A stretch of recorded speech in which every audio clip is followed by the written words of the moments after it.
Déjà, le digital a amené des nouvelles formes de leadership. On parle de leadership numérique avec des prises de parole qui sont engageantes ou inspirantes. On a beaucoup de CEO aujourd'hui qui sont sur les réseaux sociaux ou de DRH qui vont mettre en avant un savoir-faire, qui vont mettre en avant des convictions d'entreprise. Donc ça, c'est une forme de leadership. Mais on le voit aussi dans des domaines liés à l'exploration ou au sport. On est là pour partager, donc ça c'est important, on est là pour inspirer. Anne, ce qui lui permet aussi de repartir dans ses aventures, c'est parce qu'elle le fait partager entre ces deux projets et que finalement elle emmène avec elle une communauté. Donc ça c'est une forme aussi de leadership qui est autorisée, je dirais qui est facilitée par le digital. Et dans les entreprises, on a aussi des profils qui vont être par exemple sur la mise en place de réseaux sociaux d'entreprise, où on a des jeunes. Moi, je pense à Tristan, qui est dans une entreprise américaine, 125 000 collaborateurs. Il arrive, il était en alternance.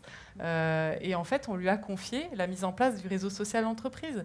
C'est quand même pas anodin. Et en fait, cette mise en place du réseau social d'entreprise, on l'a en plus construite en faisant venir des étudiants qui ont repensé en fait les thématiques, comment organiser les communautés. Donc c'est en 3 workshops avec des étudiants complètement externes à l'entreprise, pourtant culture américaine, et porté par un jeune de 23 ans. Ça lui a permis déjà de gagner son CDI, et puis surtout de faire sa place, de créer son terrain de jeu sur lequel il allait pouvoir s'exprimer. Donc ça, on trouve ce style de leadership qui ne sont absolument pas statutaires. Et puis après, leadership réinventé, je crois que c'est aussi, les nouvelles générations, mais je pense que tous les collaborateurs, souvent on nous sollicite, les collaborateurs sont désengagés, démobilisés, on veut les rebooster, etc. Mais se poser aussi la question, qu'est-ce qui les fait rêver ? Je crois qu'on a besoin de réenchanter dans les entreprises.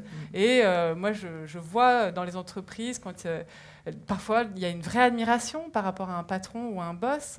Et je crois que les collaborateurs, ils travaillent aussi pour quelqu'un, comme des sportifs vont être engagés pour le coach.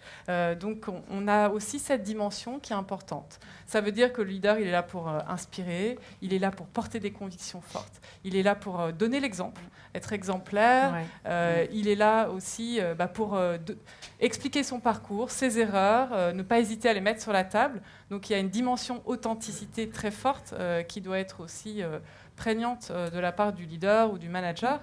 Si on s'appelle As We Are, c'est pas anodin non plus. As We Are, c'est tel que nous sommes. Et je crois qu'aujourd'hui, on a besoin de cette transparence, cette authenticité dans les rapports. Une forme de sincérité ? Oui, je pense, vraiment. Ça fait partie aussi de l'ADN ou du capital confiance, clairement.